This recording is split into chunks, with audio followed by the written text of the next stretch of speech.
When Sylvia Earle was young, her parents taught her to respect nature and not to be afraid of the unknown. She carried these lessons with her as she learned to scuba dive, supported herself through a degree in botany by working in college labs, earned a master's degree at Duke University, and embarked on a 6-week National Science Foundation expedition in the Indian Ocean when her children were just toddlers. Sylvia Earle became Dr. Earle in 1966 when she received a PhD from Duke. 2 years later, she visited the Bahamas, not to sit on the beach as a tourist, but rather to visit 100 feet below the water's surface in a submersible deep diver. She was 4 months pregnant at the time. In 1979, Sylvia Earle walked untethered on the ocean floor at a lower depth than anyone before or since. In the 1980s, she co-founded 2 companies to develop robotic subsea systems, and in 1992, founded Deep Ocean Exploration and Research, now owned by her daughter. In the 1990s, Dr. Earle served as chief scientist of the National Oceanographic and Atmospheric Administration. In 1995, she won the museum's own Washburn Award for outstanding contributions toward public understanding and appreciation of science. Dr. Earle is currently Explorer in Residence at the National Geographic Society and founder of Mission Blue Foundation. She was named Time Magazine's first hero for the planet and was called a living legend by the Library of Congress. She joins us tonight to talk about her book, The World is Blue, How Our Fate and the Oceans Are One, and about her work to protect the blue heart of the planet. Please welcome Dr. Sylvia Earle. Thank you.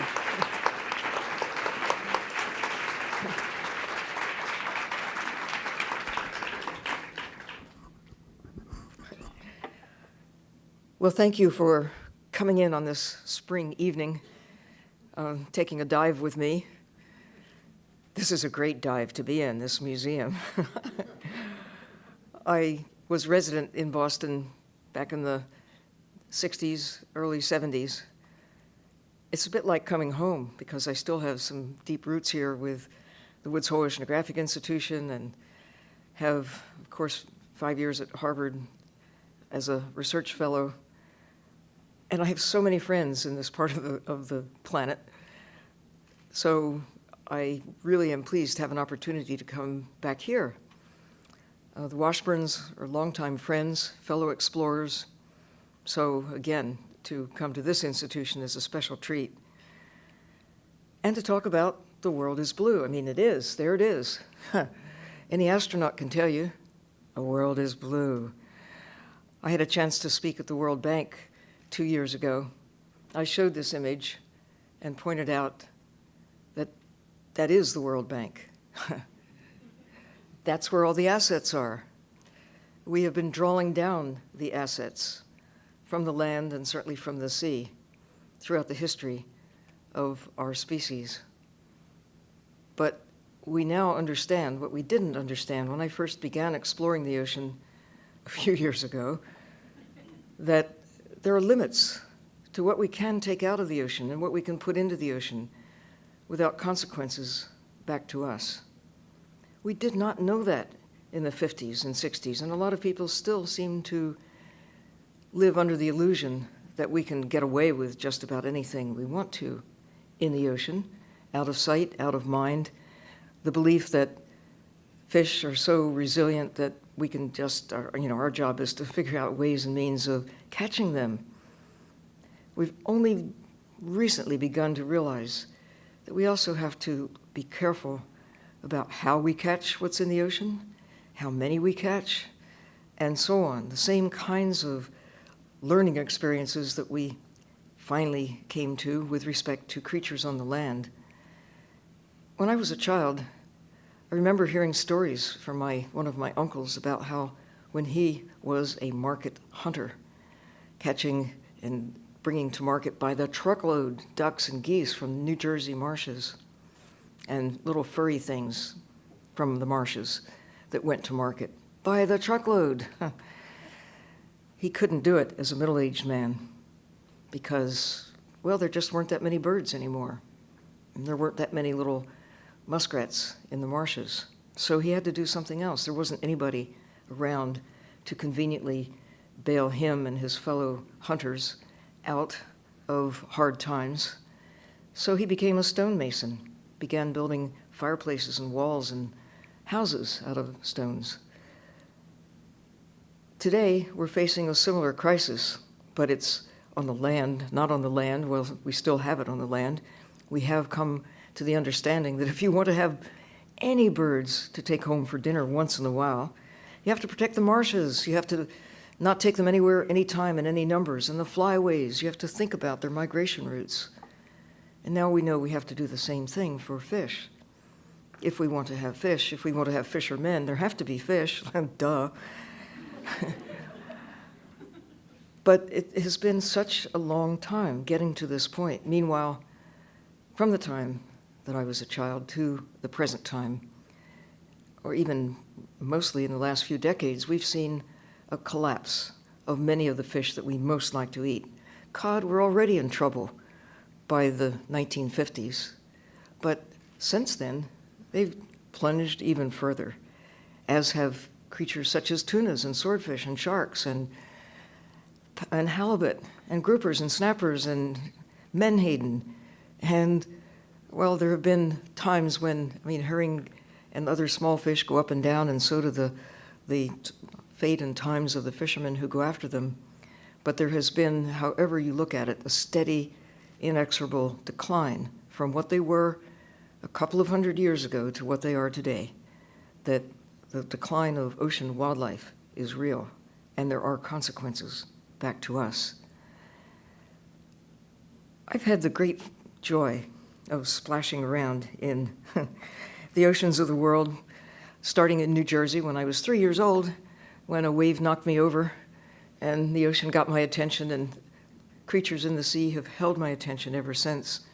Those wonderful, glossy, thorny horseshoe crabs on the Jersey shore, I thought were so cool. Even as a little kid, today you have wind-up toys and things. Well, I had horseshoe crabs.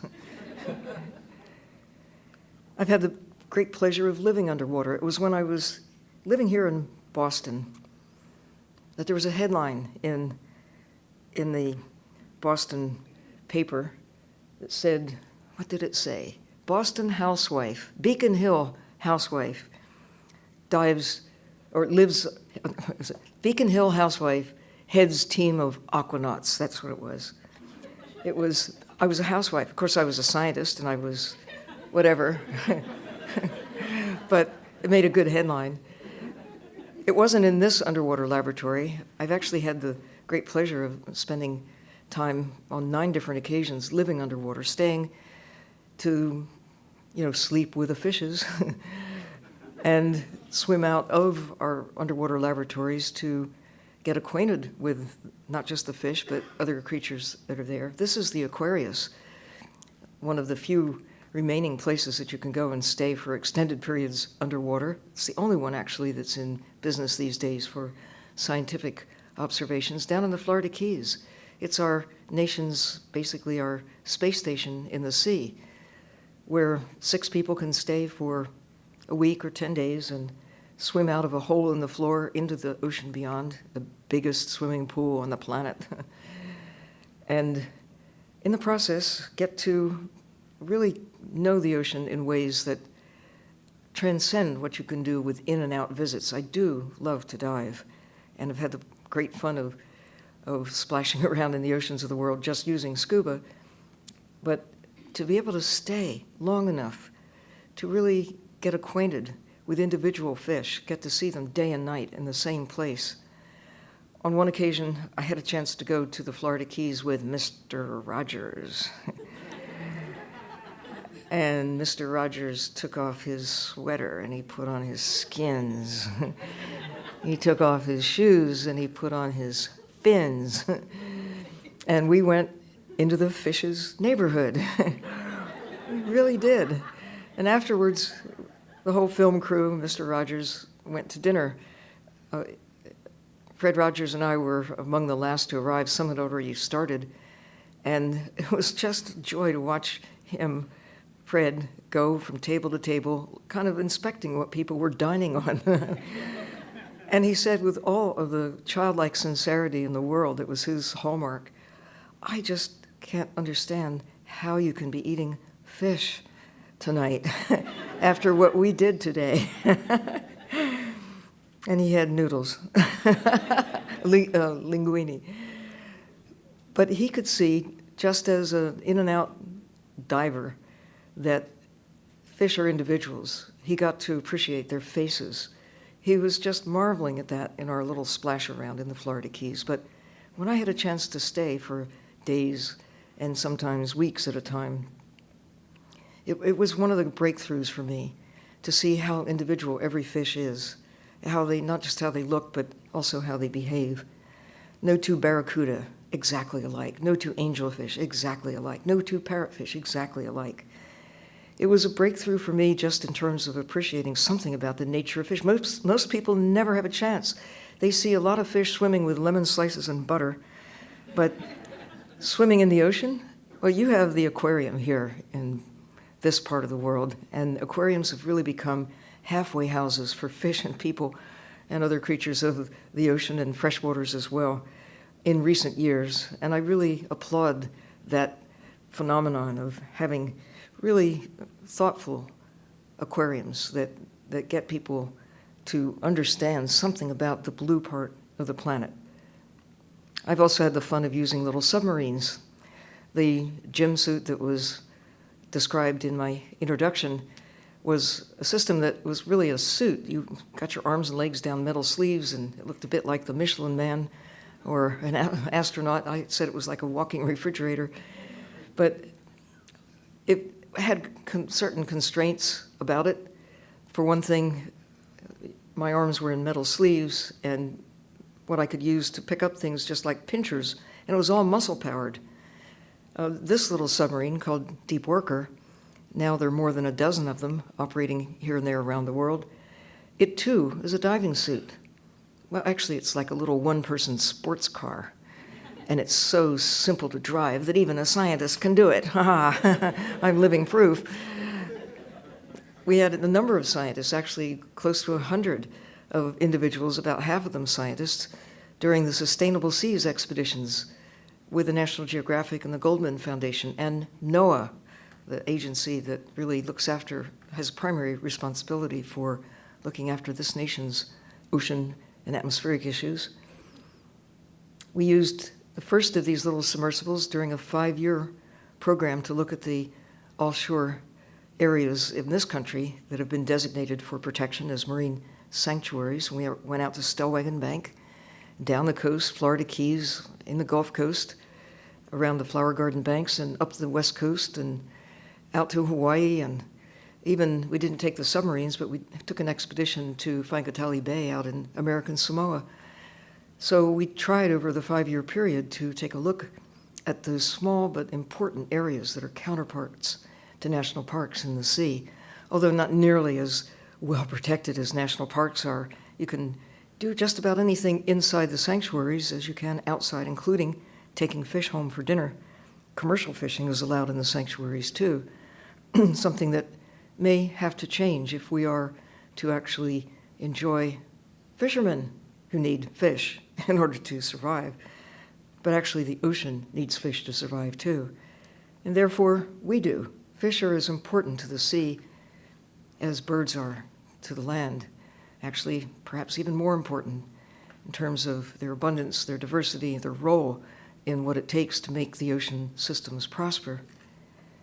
So I had the fun of scooting around in these little subs, as did a number of others, to get to see the ocean down to as much as 2,000 feet, to be able to stay, not overnight, although I did once off the coast of Mexico, went down at sunset, came up at dawn, using the little underwater, this little Deep Worker 1 atmosphere submarine, no decompression. How about that, you divers out there? Go to 2,000 feet and no decompression. Of course, it's not quite the same. You don't feel the chilly water creeping down the back of your neck, but you're nice and warm and dry inside using manipulators that you control from inside a little more adroitly than the arms and legs of the gym suit. Most of us probably just don't think about how connected we are to the sea. Actually, I've come to think of all of us as sea creatures, because whether you spend most of your time above water or some of your time below, or if you're a fish or a whale, quite a lot of time underwater, most of the time, we're all, every creature on the planet, totally and utterly dependent on the ocean for our existence. Take away the ocean, and what have you got? A planet a whole lot like Mars. There may be a bit of life on Mars, but not a hospitable place for the likes of us, or most of the rest of life on Earth. Of course, it starts with water. 97% of Earth's water is ocean, and what remains wouldn't be there either, but for the ocean. That water evaporates from the sea, up into clouds, falls back on land and sea. The ocean really drives the way the world works, shapes climate and weather, regulates temperature, home for most of life on Earth. Our life is not just dependent on the existence of the ocean as a big body of rocks and water. It's life in the ocean that makes this planet work. Life on Earth, on the land as well as the sea, generating oxygen. The estimate is about 70% of the oxygen in the atmosphere comes from the sea, from creatures in the sea. Little green and blue-green creatures. Many of them we just didn't know about when I was a kid. So much we didn't understand about the ocean. We didn't know about the mountain chains that run down the Atlantic, Pacific, and Indian Oceans. We didn't know about hydrothermal vents, seafloor spreading, continental drift. We certainly didn't know about Prochlorococcus. Prochlorococcus, that little blue-green bacterium that Penny Chisholm, an MIT scientist, discovered with her colleagues on an oceanographic expedition using some new technologies that were able for the first time to detect the existence of this little tiny creature that now is known to be so abundant that it is thought to account for 1 in every 5 breaths you take.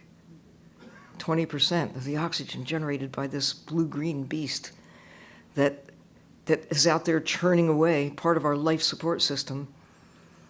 I worry about changing the chemistry of the planet in ways that could affect the life and times of these small creatures. And what else is out there?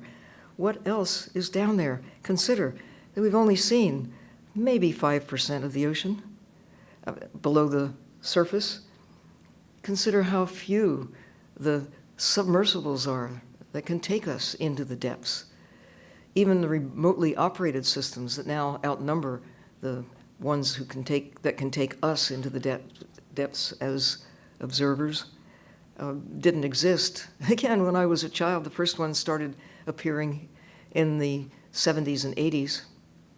Now there are really, literally thousands of remotely operated systems, camera systems with tool packages, some of them being deployed in the Gulf of Mexico right now to try to solve the problem of how do you stop a gushing oil well 5,000 feet underwater. There aren't that many remotely operated vehicles that can operate in 5,000 feet of water. And you start ticking off the number of manned submersibles that can do it. This one can't. It goes to 500 meters, about 1,500 feet, and that's it. I mean, you can go deeper, but we're talking about round trips here. 50 years ago, there was a system that could go to full ocean depth, the Trieste. 2 people went for about half an hour, and that's it. Don Walsh, one of the 2 people, the other was Jacques Picard. Don Walsh said, you know, we thought it was really great to be the first ones to go to the bottom of the Mariana Trench, 7 miles down. We never thought that we would be the last. So far, they're the first and the only ones to do this. How absurd is that? 9 years after they went to the deepest part of the ocean, the first footprints were put on the moon. The Ra expeditions that Heyerdahl initiated started in 1969, 1970.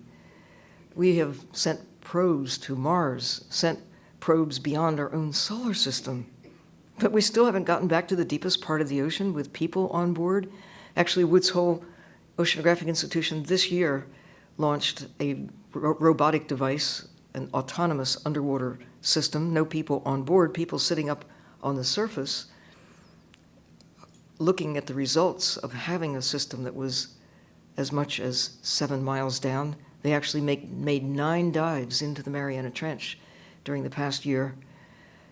Japan previously had a remotely operated system that operated at that depth, but they lost it at sea a couple of years after it first started operating. So there is really presently only one system that can attain full ocean depth. I flew here 7 miles high in the sky.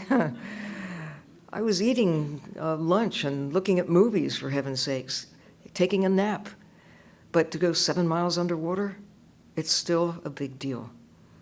It's still one of those goals that we need to embrace. How do we explore this part of the solar system, this part of the universe? We have the technology. We have materials that can operate now much more successfully at full ocean depth than did exist in 1960 or in 70 or 80 or 90. The technologies get better and better. Glass is a promising material for a pressure hull to go to full ocean depth. This is not glass, this is acrylic. Acrylic has been used with the Johnson Sea Link submersibles and with others that have taken us into depths down to 2,000-3,000 feet, 1,000 meters or so. But I had the fun of using this particular one called the Deepsea, S-E-E. Get the joke? Ha! In Costa Rica, offshore from Costa Rica, about halfway to the Galapagos Islands, Cocos Islands, beautiful, beautiful group of islands that are the tips of undersea mountains that really, when you go to the top, you see a lot of wonderful terrestrial creatures, but underwater, that's where the action really begins. And for several weeks, with the National Geographic expedition last September, several of us had the great joy of stepping into this little bubble and cruising around. It's something that all of you should want to do so much that you'll make it happen, one way or the other. You might have to do what I had to do, which is to start a company to build submarines. But I hope not. I hope that the day comes when you can have Hertz Rent-A-Sub, or Avis, or whatever your agency of choice might be, so that you can go out and look at these creatures coming by, warm and dry, and have plenty of time, no decompression. I don't mind the decompression penalty that you have to pay, but you are limited to how deep you can go. Scuba divers normally go maybe 50 meters on a good day. 150 feet is considered a deep dive. Some people go deeper. I've been deeper on air, but you don't stay very long, and you do have to decompress as a cost of that momentary access.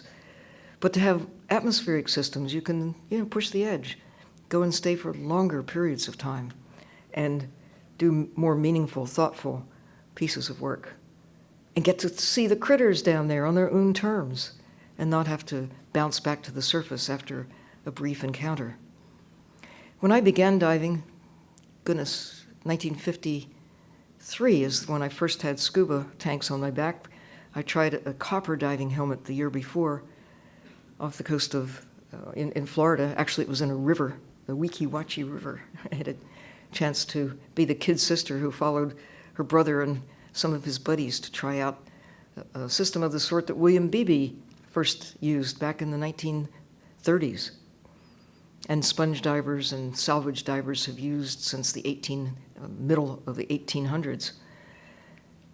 Sharks were considered to be the bad guys. The only good shark was a dead shark. Watch out, there are man-eaters out there. So I was concerned at first, and then I realized, man-eaters? I don't have to worry.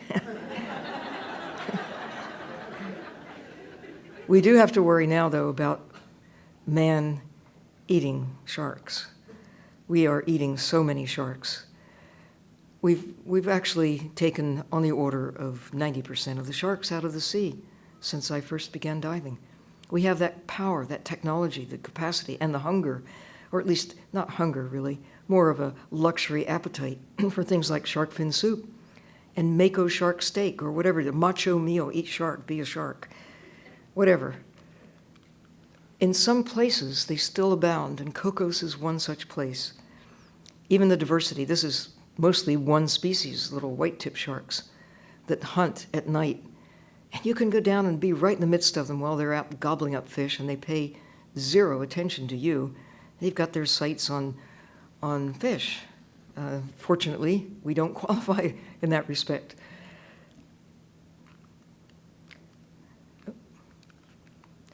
It's not just sharks now in trouble, the decline of so much of the ocean wildlife. It is what provokes me, drives me now to spend much more time talking about the problems that we now face with the ocean than I do actually splashing around in the ocean, which is, of course, where I love most to be.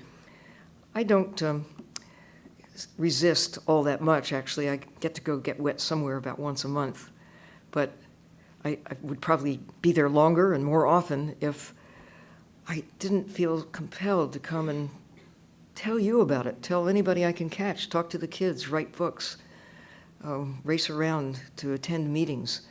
I'll be addressing a committee next week to talk about the oil spill rather than jumping around in the water itself, talking about the problems. We have a problem with fish. We're just taking too many. And it's disaster time, or it's opportunity time. We have one of the best chances we'll ever have going forward. Right now, it's going to get worse unless we take some action to reduce our appetite for wildlife from the sea. There was a time when we humans fed ourselves with wildlife from the land. I mean, they called us Neanderthals. And even after that, in the early part of this country, when you think of the Lewis and Clark expedition 200 years ago, part of the incentive, big part of the incentive, was to go bring back furs, valuable skins from wildlife. Well, we don't do so much of that these days.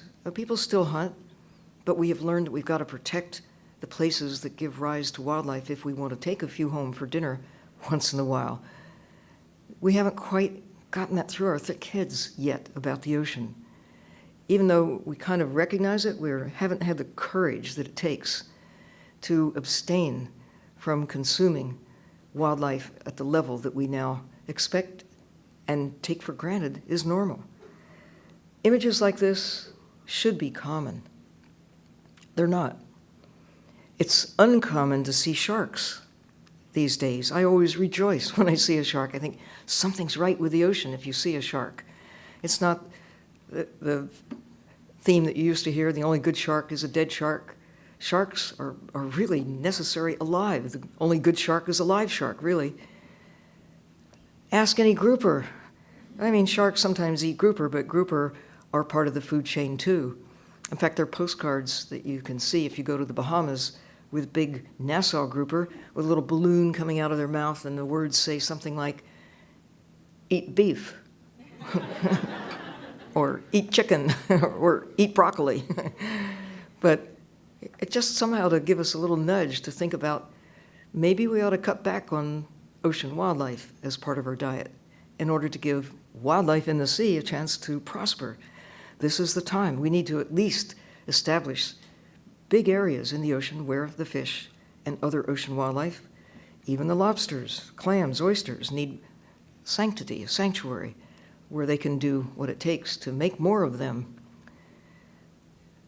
The faces that you come to understand when you dive in the ocean or go to the aquarium. I take people sometimes off the streets to go into the New England Aquarium to look at the fish and to verify, people verify for themselves that every fish is different from every other one, to look at the freckles on the noses of various parrotfish, or look at mackerel and say, okay, you see if you can find two that are exactly alike.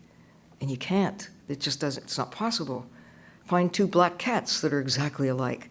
They kind of look alike in the first glance, but if a fish came swimming through this auditorium, they'd probably think that we all look alike too. But, it's just a matter of really looking. No two big old speckled rays with the same arrangement of blue spots. or the faces of any particular little angelfish, or rays, or eels, or whatever. And yet, when we see them cooked on a plate, they do pretty much look all alike, whether it's with garlic and lemon or whatever, however you want to prepare them. The time really has arrived when we have to think like a fish, think like an ocean, think like a planet, think as if it matters to take care of the natural systems that take care of us. We no longer can take them for granted. It was that way not so many years ago. That's before there were 6.5 billion of us sneaking up on 7 billion, before we had technologies that, as the fishing industries like to say, fish have no place to hide anymore. We can find them anywhere. You can get fish finders that can make it possible for you, anybody, to go out and spot where they are lurking, where once they could hide. New technologies to relocate places. Exactly. When I started exploring the ocean in the 50s and 60s, getting back to the same exact place in the ocean was a really big deal. It was. You couldn't put an X on the water and hope it would stay there for the next day when you went back. And some of my pals, my graduate student allies at Duke, used to just laugh at me because they would have a station set up in the Duke forest that they'd go back to day after day, week after week, month after month, and get repeated measurements in the same place, look at the growth on individual trees. I couldn't find the same place to go back and do that sort of thing in areas that I couldn't mark in some permanent fashion. But now we can do it. GPS, whatever. There's no excuse for not knowing where on the planet you are, even deep in the sea. And so, for fishermen, it's a great boon. For fish, it's a death sentence, because we now have the capacity to find and catch, if we wanted to, and some people do want to, every last bluefin tuna, or every last of whatever else is out there. We can anticipate where they are and then find the tricky ways and means to go get them. So it's one of the reasons that sharks are in trouble. We haven't gotten that sophisticated with respect to how do you deploy long lines with baited hooks every few feet, think the perfect storm, with the sword fishermen out there spinning hook after hook after hook, baited with mackerel or squid or whatever it is. You don't know who's going to come and grab the hook. There's no sign that says only swordfish need apply. Sharks don't bite or whatever. But the deliberate taking of sharks and other creatures and the bycatch that goes along with it is really taking a huge bite out of the ocean, out of our life support system, if you think of it that way. Trawls that gather shrimp and other bottom dwellers, draggers. If you didn't see it, and people now can see it, I have seen it, you wouldn't be quite so worried. But even if you see what comes up on the deck, I don't know why fishermen aren't more concerned about the havoc that they're wrecking on the bottom of the ocean, because they can see what comes up in their nets that isn't kept, that gets shoveled over the side because it is not good for market for one reason or another. It's too small, it's too big, it's this species or that. With shrimp, some say that the throwaway to keeper ratio is about 4-to-1, but I haven't seen anything like that. I've seen more like 50 or 100 pounds to 1 pound that gets ditched versus what gets saved. It's hard to find a place where shrimp are so abundant that they're the dominant creature that you catch in the net. You catch everything. It's really like using a bulldozer to catch songbirds. You throw away the forest and you keep a few pounds of protein. In the case of the new deep sea trawls, such as those that catch orange roughy in New Zealand and elsewhere, the catch often brings up corals that are thousands of years old. It's the habitat for orange roughy. And the rule of thumb is you use your oldest nets first to knock down the old coral so you can get to the fish. And you can get to the fish, especially when they're spawning and they aggregate in large numbers like this. There is bycatch here, including the corals, of course, but it seems like just the wrong thing to do, to catch fish, kill fish when they're doing what it takes to make more fish. The breeding aggregations would seem to be the first place you'd want to save and protect, as if your life or your livelihoods at least depend upon it, because they do. Certainly the fish's lives depend on it. We've lost grouper and snapper and other key species in the Caribbean and the Gulf of Mexico because of the irresistible attraction to go to where the fish are spawning and they all gather together in one swoop of the net. You can actually get so much more than you can with the more, the longer, more labor-intensive way of catching them when they have dispersed and gone elsewhere. But it's exactly that kind of action that is costing us the lives of fish and the livelihoods of fishermen. We learned a great deal about the limits of what we can extract from the sea with whales. We didn't learn it well enough, I guess, we humans, because 3 countries at least, Iceland, Norway, Japan, are still taking whales in numbers that are said to be for scientific whaling, or they're said to be for an exception to the International Whaling Commission rules that individual countries can just declare because they choose to declare it so. Iceland does that. And they still take minke whales, and they take other kinds as well. Most people have given up the idea of taking whales, and especially now that we've moved from whale oil to power our lights and heat our homes, and moved on to petroleum. Imagine trying to go to the moon on whale oil as a source of fuel. It wouldn't have happened. We right now can look with horror on what's happening in the Gulf of Mexico or Exxon Valdez or the Persian Gulf, but the flip side of that is that petroleum products have powered our civilization to heights impossible before we turned to that source of fuel, burning forests from 300 million years ago to power our lives in about a century.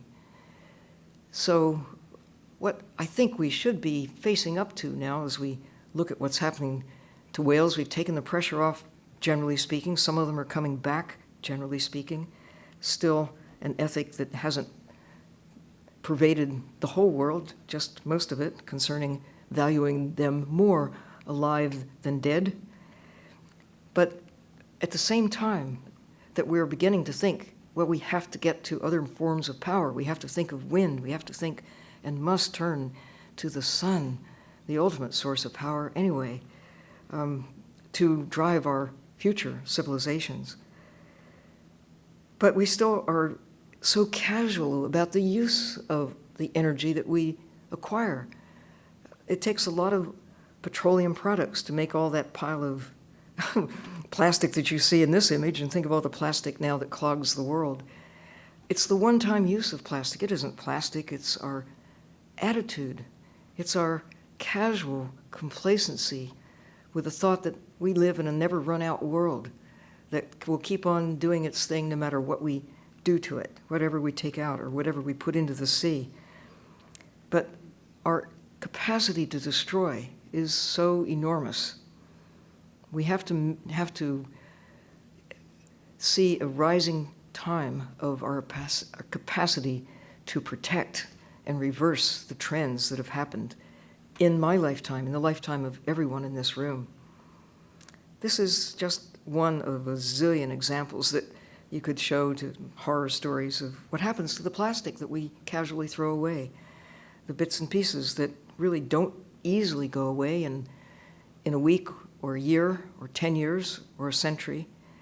They just last and last. One of the great things about plastic is they are objects, they're durable, and they're light, and they're inexpensive the way we measure costs these days. But when swallowed by young birds, parents see these colorful objects floating in the ocean, gobble them up, take them to their youngsters. This little bird, this albatross, never got to fly, nor do hundreds of thousands of others who are similarly stuffed with our debris. And it isn't just things like that. It's discarded fishing gear that goes on fishing. This is a problem that I've known about for decades, and yet we're still doing it. Ghost nets. When I was here in the 60s, talk about what a sad thing it was that that there was so much of this derelict gear out in the ocean. Well, that was decades ago. There's much more of it today. One of the big hazards of using a little submarine is fear of somehow getting tangled up in a fishing net. Well, it's not as bad for a little submarine because we can call a rescue submarine to come and help bail us out, but no such luck for these sea lions, or literally hundreds of thousands of other marine mammals. The estimate is 300,000 marine mammals die every year, caught entangled incidentally, either in derelict gear or in gear that is actively in use, and also thousands and thousands of birds and turtles. This little turtle, this is a good news story because he was still alive, and we were able in the Galapagos Islands to snip away that little fishing float, and we hope he's still out there prospering. And this is another good news story. Volunteers going out to the Northwest Hawaiian Islands helping NOAA during the summer to retrieve derelict gear and to try to dispose of it properly. Some of it, I am told, goes into making polar fleece jackets. Yes, why not? We now know. We know so much that we couldn't know half a century ago, which makes it really exciting for those of us on the planet right now, because never before have we had that breakthrough of understanding that we can hold the world in our hands in a way that we couldn't do when I was a kid. You could see a globe and spin it around and see that there were big patches of blue and brown and green and so on, but now you can see real images of Earth from space. You can actually make the connections between one part of the planet and the other, that the sands from Africa come across and actually wind up right here in Boston, and some continue out and dust the snows of Colorado, and some keep sweeping around the planet and maybe wind up back in the Sahara Desert again. The currents of the sky. We see the same kinds of things in the ocean, things that get swept around from one part of the planet to another. Now we can see what we couldn't see half a century ago, big patterns, because scientists began to measure and go back and measure again and go back and measure again, so that trends are now apparent that our predecessors could not have perceived. You could guess, you could imagine, but now we know that things are happening, that we are causing, the cause and effect relationship between what we do on one kind of activity and the consequences back to the present and the future. In this case, the trend in the loss of ice with the increase in temperature, the increase in carbon dioxide that not only is affecting the atmosphere above, but the terrible twin of carbon dioxide in the atmosphere above, the ocean below, with acidification, the new big worry on the horizon, changing the chemistry of the ocean through a trend towards acidification.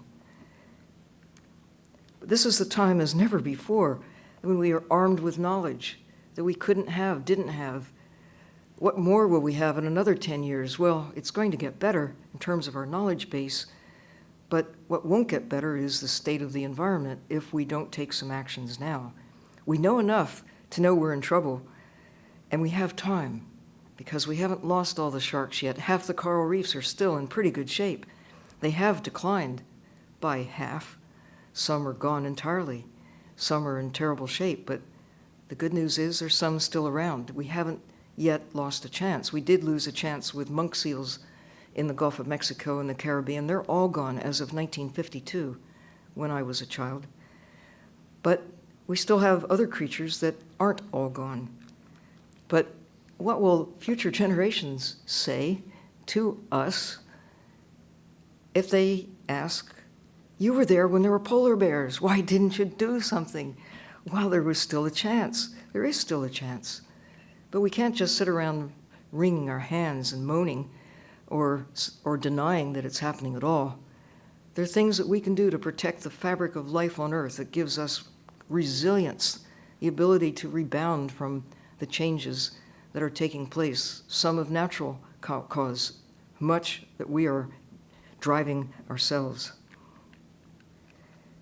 I'm very aware of what's happening as a result of the excess CO2 because I have a home in Florida. It was my mother and dad's place down on the West Coast, near Clearwater. They moved there from New Jersey, and at a time when Clearwater had clear water. It doesn't now, but that's not the biggest problem. Biggest problem is this inexorable creep of ocean taking over Florida. Think of all the condominiums on West Palm Beach that will be there for fish in the not too distant future. And Miami Beach, oh, wow. The lobsters are going to have lots of havens. Maybe there are things that we can do. I mean, there are things we can do. We just have to take it seriously instead of brushing it off as somebody else's problem, the kid's problem coming along, or somewhere out there, maybe 1,000 years from now. Well, we've had the wake-up call that what we're doing to life in the sea, life on the land, affects our lives too. These little fellows, coccolithophorids, calcium carbonate shell, susceptible to a change in acidification of the ocean. Is it clearly apparent yet? Are we seeing a bubbling of coral reefs as they dissolve into the sea? No, but the experiments that are now being done by scientists suggest that it won't take much to really cause a change in the plankton, those that have the calcium carbonate shell, snails, the planktonic pteropods, and many other creatures that are susceptible to an acidic environment, more acidic at least than what we now have. Coral reefs, we take them more or less for granted. This is what you kind of expect a coral reef looks like as you fly a nice, healthy place. Some of them still exist that look like this. Out in the Line Islands, a place recently established for protection. In the Indian Ocean, where the United Kingdom just a few weeks ago established what is now the largest area in the sea where even the fish are safe. It's something on the order of 544,000 square kilometers where even the fish have sanctity, have a safe haven. And with the fish, of course, everything else. But the principal problem driving the destruction of those waters was aggressive fishing. That's happening around the world. It's not just this country, of course, it's global. And the warming trend that causes the zooxanthellae, the little microorganisms that live in the tissues of corals, to escape, leaving not dead coral, but weakened coral. Then sometimes they prosper and come back for another season or two. Sometimes they simply die. Whole stretches of ocean have been destroyed as a consequence of this, coupled with the other stresses that we're putting on the sea, the removal of ocean wildlife, parts of a coral reef. It's not just about the coral. It's about the fish, the parrotfish, the surgeonfish, the grouper, the snapper, all pieces of what it takes to make a thriving coral reef. Too often, this is what you see in places that even 20 years ago were prosperous reefs. The good news is, with protection, and sometimes it's as simple as don't kill the fish anymore, even in areas that look as though they're not going to recover, begin to prosper again. It's recovery of the fish. When you stop killing the fish, guess what? They begin to rebound, if there are some to start with. And the system begins to rebound as well. There are experiments that are now taking place around the world to demonstrate that we can take positive action. And you hear it often, and I'll say it again. We can go to the moon, leave footprints there. Why can't we, whatever it is, take the actions, use our technologies, harness our good minds, be inspired by what we know now to be true, and move our decisions in the direction of caring for the world that takes care of us.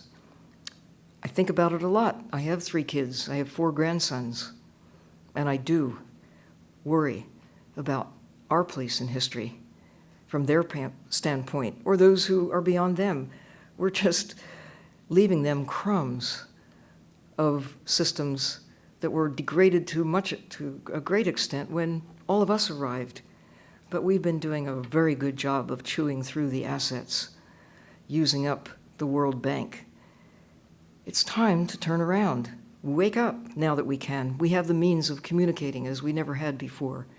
And one of the means of communication that I particularly love is, let's see if I have it here. That's not Google Earth, but it is the Earth.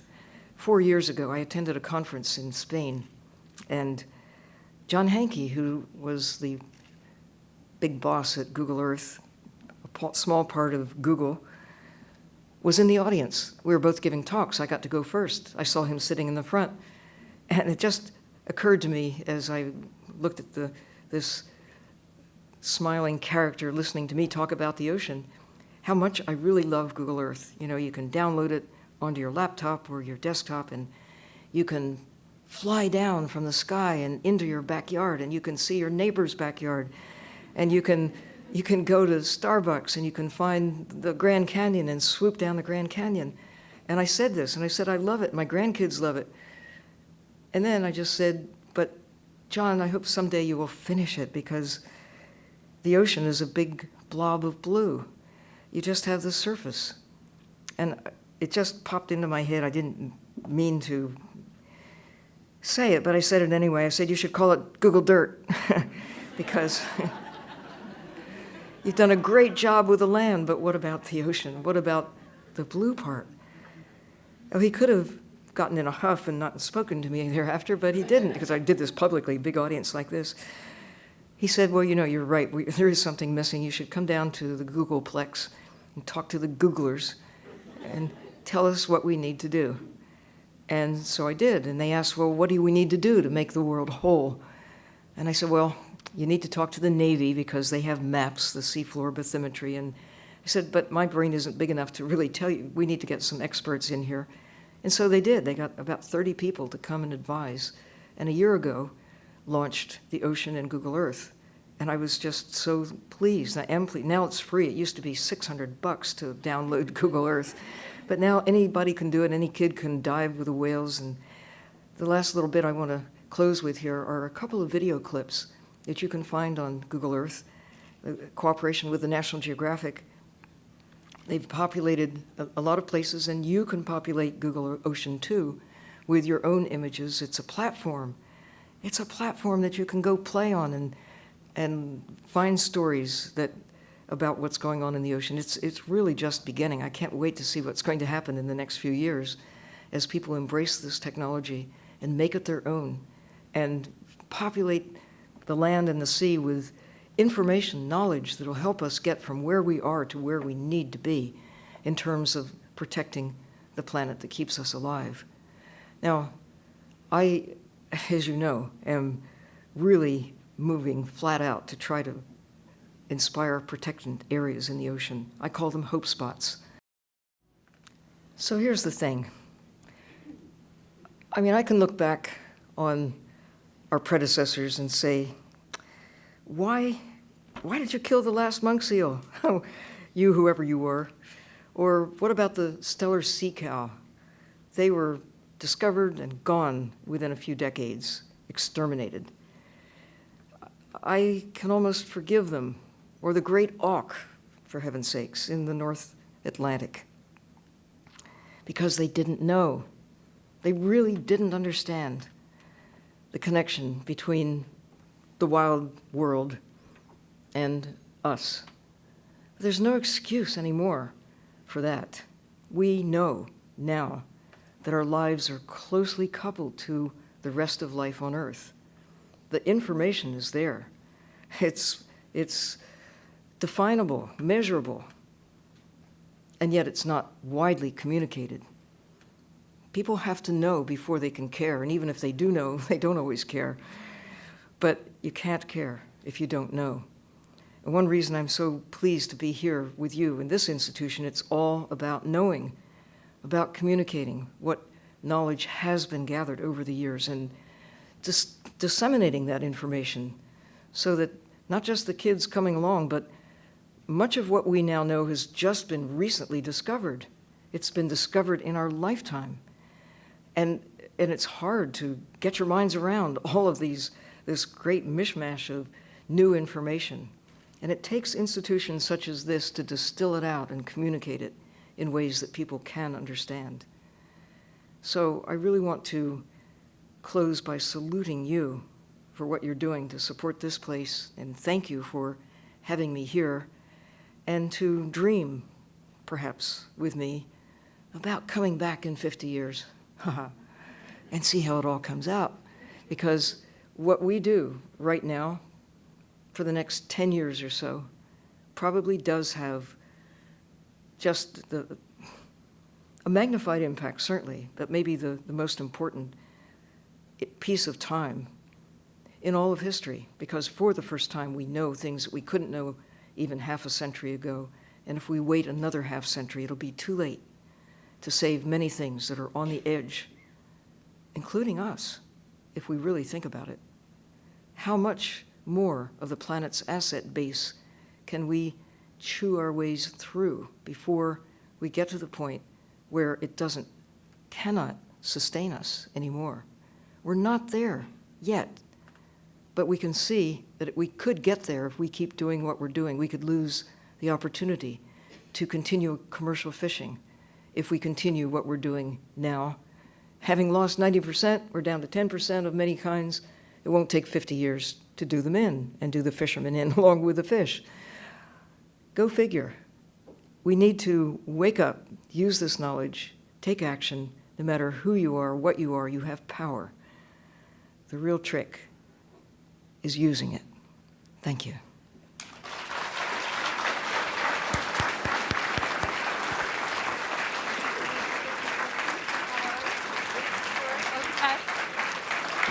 We have time for a few questions. There'll be microphones floating around. If you want to just put your hand up, one of the folks with the mics will come to you.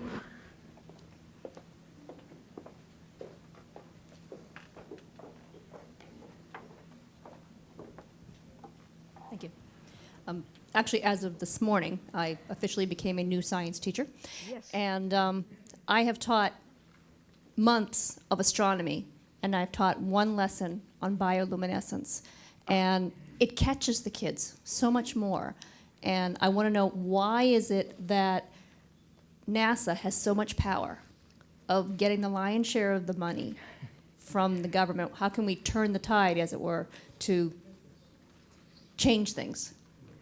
I personally wouldn't take a penny away from our investment in the skies above. I just want an equal amount of pennies, at least, going in the other direction, and to do so as if our lives depend on it, because they do.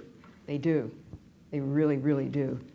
And it really takes actions from people such as we are to make that happen, to let our voices be heard, not just to ask for it, but to demand that we really invest in ocean exploration and ocean care as well, and, well, for the land as well. We need better, bigger national parks and better policies about protecting the assets, the natural, and in the process we'll save our own historic and cultural values too.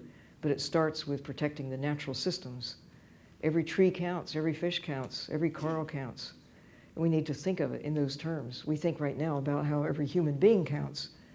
And if we really believe that, we'll make the connection back to all the rest. I'm really concerned about the loss of so much that I've seen in my lifetime, the lifetime even of 10-year-olds. It's just, it makes your heart stop with concern.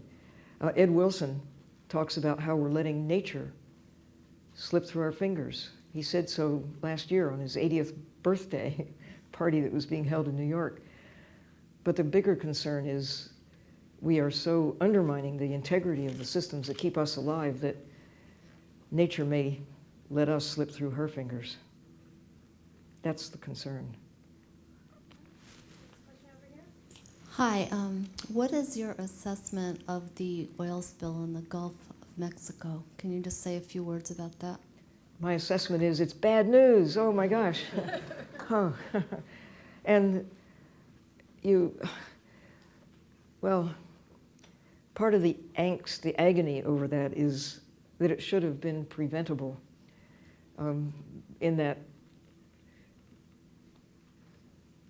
the blowout preventers that are now standard for every drilling operation in this country, around the world, it's technology that has developed over the last several decades that is there as a backstop, as a safety measure, if something like this should happen. A blowout preventer is supposed to prevent blowouts.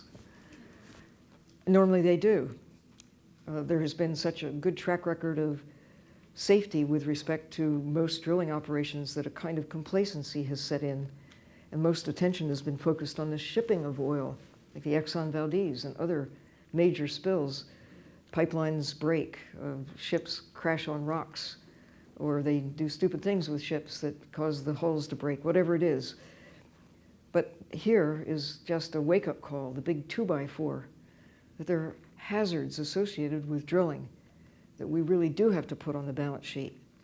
There may be one positive aspect of this event to really shake us down to the tips of our flippers in terms of understanding that, you know, there are risks to be taken if we are to go drilling, not just in shallow water, but off into deep water. And the deeper we go, the more difficult it gets. On the balance sheet should have been, you can easily say in retrospect, calculations about, okay, this is 5,000 feet of water, a mile underwater. What backup systems do we have should something go wrong? This is not the first deep water drilling operation. There are others out there. Shell oil has, I think, a system that's close to 10,000 feet. And so far, no big problems. I mean, there is no clean drilling operation. When a drilling hole goes down into the ground in the ocean, you bring up, I mean, it's not just down to the surface of the bottom, it goes down thousands of feet. And when they bring up that which they drill out, it goes out on the surrounding seafloor, along with drilling muds. Some of them are toxic. So there's a footprint around a drilling rig that is affected by the drilling operation. But people don't see it because it's down there.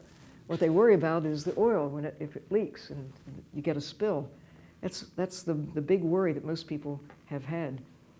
It troubles me that most of the attention seems to be focused on when the oil comes ashore, as if that's when the problem begins.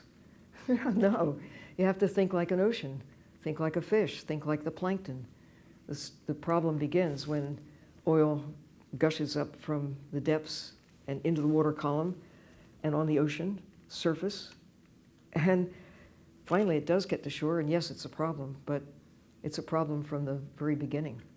And there are natural seeps in the Gulf of Mexico and around in various other oil-rich areas, such as off Santa Barbara, natural seeps. And the local fish and other organisms accommodate it. I mean, they grow up with it, but not growing up with 5,000 barrels a day gushing out into the ocean. That's a different scene altogether. Even if you're oil-adapted creatures and you like a little bit of oil, you might like a little bit of chocolate too, but if you have 5,000 barrels a day, it could kind of not be good news. And worse news, or at least as bad, is, I mean, it's not as bad, but another problem is using dispersants that do not make the oil go away. They disperse. That's what they are called. They break it up into little pieces, and it's more toxin in the water, not just the oil, but the toxins from, I mean, it's a detergent kind of action. Breaks it up, makes it less visible. And that's not solving the problem. You're just spreading it around and causing, in some cases, for the oil and the dispersants to sink into the water column and be part of this most critical area, the upper part of the ocean, where most of the little larval stages of fish and other creatures tend to be up in that upper area, because that's where much of the food is. Little larval fish, the spawning is really active this time of the year, not just the fish, but the shrimp are spawning now. So many of these little eggs that tend to float and larval stages that tend to be up in that upper 100 meters or the upper 10 feet even is a very active zone that is the most affected by the toxins that are there. Imagine being a dolphin and you're out there rising up in the middle of where there's a spill. The most concentrated toxic stuff is right there at the air-sea interface, which is where oxygen gets generated, It's where carbon dioxide is taken into the sea, and we've just laced it with this toxic lake on top of the ocean. So what do I think about it? I think that I'm thinking about it. And when I get to go next week to talk about it with BP executives addressing Congress, I will try to formulate more carefully what I think could be done going forward and what's happening right now to the creatures in the ocean, where most of the attention is not focused there. It's focused on the beach, where people have real estate and they value their places to put, chairs and things. But the ocean is where the troubles really are. We need to really focus on that. Yes. Oh, sorry, you tell me. A couple of thousand years ago, there was considerable pressure on wildlife from hunter-gatherers. That pressure was relieved by agriculture, and agriculture kind of saved the day, allowed us to populate to the levels that we are populated now. The same process is slowly being enacted in the marine environment. We now see a considerable percentage of the available seafood in our daily diet is actually the result of aquaculture, tilapia being the most prevalent, salmon as well. Taking the optimistic view that the rate at which we develop aquaculture will allow us to emerge from hunter-gatherer to farmer of the sea. I guess it's an unfair question, but what percentage of the sea, or what percentage of the actual resources of the sea would actually be necessary to meet our current demand for seafood, and thereby eliminating the actual hunting that's going on right now? I have an optimistic view of this, and perhaps it's unrealistic, but it seems to be that it worked once, maybe it can work twice. I tend to be an optimist as well. Also, I'd like to think in terms of what gives real cause for hope and what gives cause for despair. I think farming salmon is wrong-headed for a fundamental reason. They're carnivores, and they're further up a food chain than lions and tigers. They eat fish that eat fish that eat fish that eat other fish, and finally they get down to the crustaceans and then ultimately to the little photosynthetic microorganisms that drive much of the way the world works. But in the same way that it doesn't make sense to, quotes, farm tuna. At least with salmon, they've kind of closed the loop, raising salmon from salmon that have been raised.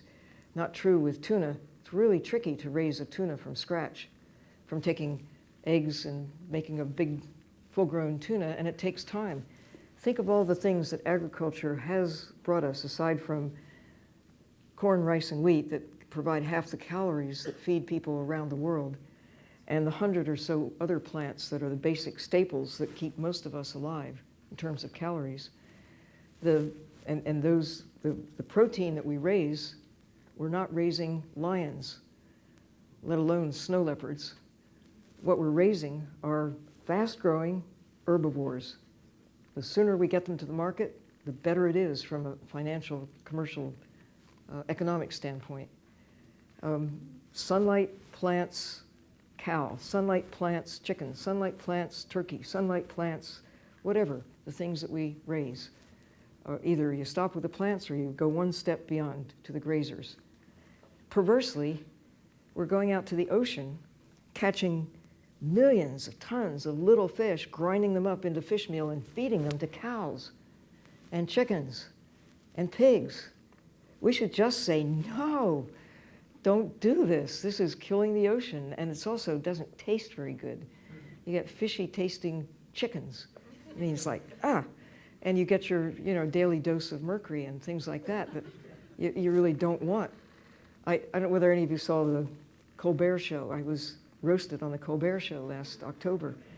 And we started talking about what you could perhaps choose to eat that would be a better deal for the ocean. And I suggested catfish, carp, tilapia, farm-raised, closed systems, ideally, so you get more crop per drop, as they say. And they're all grazers. So from egg to adult in less than a year, with about 2 pounds of plants for a pound of protein, you can get tilapia, catfish, or carp. To get a nice fish-fed, food chain-fed tuna fish out of the ocean, think in terms of maybe 100,000 pounds of little green things down at the bottom of the food chain that it takes to make this big, long tail of investment into 1 pound of tuna or shark or swordfish or these other top carnivores. It may not be 100,000, maybe it's only 50,000 pounds, but it's a lot more than 2 or 20 for a cow or a pig or a sheep. It takes more for the bigger warm-blooded animals than for the cold-blooded fish that grow very fast and eat plants. But whatever, there are some answers, there are some solutions. Part of the problem with salmon is the wild fish, that they catch this many wild fish to get this many farm fish. And when you think about the fish, they're not at the bottom of the food chain either. It's taken that many fish to make the fish that go to make the salmon. And there are all the other problems that people worry about, such as the use of antibiotics, the genetic confusion that is caused when Atlantic salmon grown in the Pacific escape and get into the system. And it's really time to rethink and carefully think about open ocean aquaculture. It's not don't do it, but be really careful about the investments that are made and where they're done and what kinds of fish are raised. There's some really good choices, but there aren't many that we have winnowed down all of the mammals and birds in the world to a handful that really work. And it's probably true in the ocean, a handful that can really do the job to feed a lot of high quality protein to a great many people at a minimum cost. But it's not salmon, it's not swordfish, it's not tuna, and it's not halibut. They're all big carnivores that eat other fish, and so on. For a luxury meal once in a while, if you want to go out to the Copper River and stand next to the eagles and the bears and catch dinner, go for it. But you know, the farm-raised solution there is probably misguided. Catfish, again, I think it doesn't make sense to import them from Taiwan when you can do locally raised with a small carbon footprint to have them in your backyard. Some people, I understand, are raising tilapia in their New York apartments. The only problem is they get attached to the fish. What can you say? I mentioned to Colbert that if people knew what orange roughy were called by scientists, people probably wouldn't eat them. They're known as slime heads. And you probably know that Chilean sea bass that take 30 years to mature and live a long time and come from deep water and huge destruction in catching them, that they're known as Patagonian toothfish. And if you saw that on a menu, maybe you wouldn't be so inclined to order it as well. But gosh, Chilean sea bass sounds really cool. So Colbert said first, well, if I can't eat wild fish, how am I going to get my mercury then? And then about the naming of things, he came back with, well, so if we started calling earthworms Appalachian yard trout, maybe people would go for earthworms. Whatever it takes. So this will be our very last question. So you have sort of commented on a lot of this already, but I was hoping you could address, for those of us with the luxury of making sort of ethical consumer food choices, the debate between the supposedly sustainable seafood versus just not eating seafood at all. Where do you think is the best way to put your money? Well, you know, I just say no. I do, because I have come personally to value every fish alive more than every fish that I see dead. I think that we're so important right now to protect them, give them a chance to rebound. There's so many things that we can eat maybe once in a while I have a good friend who's a chef, Barton Seaver, who used to be with a restaurant called Hooked in Washington. He's left them and on to other things, but his answer is eat broccoli. But no, he also says that he realizes, as do I, that people really do love seafood, but do you have to have all the shrimp you can eat every day of the week? Can't you make it a special treat every once in a while? He says that with tuna, if you just have to have your tuna every once in a while, get out the candles, polish the silver, get out the crystal, put on a nice embroidered tablecloth, and make it a very special occasion, and eat every bite with great respect. But don't just take it as if it's an ordinary thing. It shouldn't be regarded as ordinary.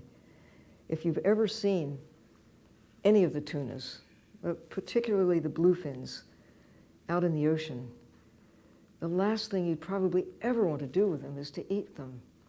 Even if you've had sushi and sashimi and all the rest before and know how good they taste. I mean, if you were served Labrador Retriever, you might enjoy it until you know what they really are.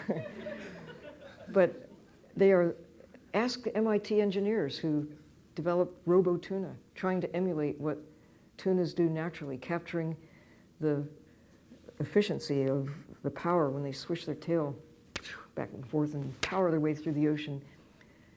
On the order of 97% of the energy generated is captured. The little whirlpools, little vortices that are generated when they swish the tail back and forth, and it pushes them through. I mean, they're considered to be maybe the fastest fish in the sea, outstrip a nuclear submarine, 50 miles an hour, in the water, for heaven's sakes. They're so sleek. Their dorsal fin snaps down into a pocket. Even their pectoral fins fit into little hollowed out places on their hides so that they are just as sleek as they can be as they power through the water. And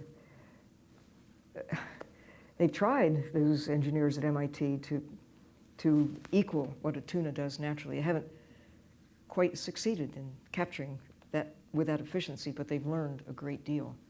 And suppose we eat the last one before learning what we really need to know about them and, everything else that's out there. There's so much that,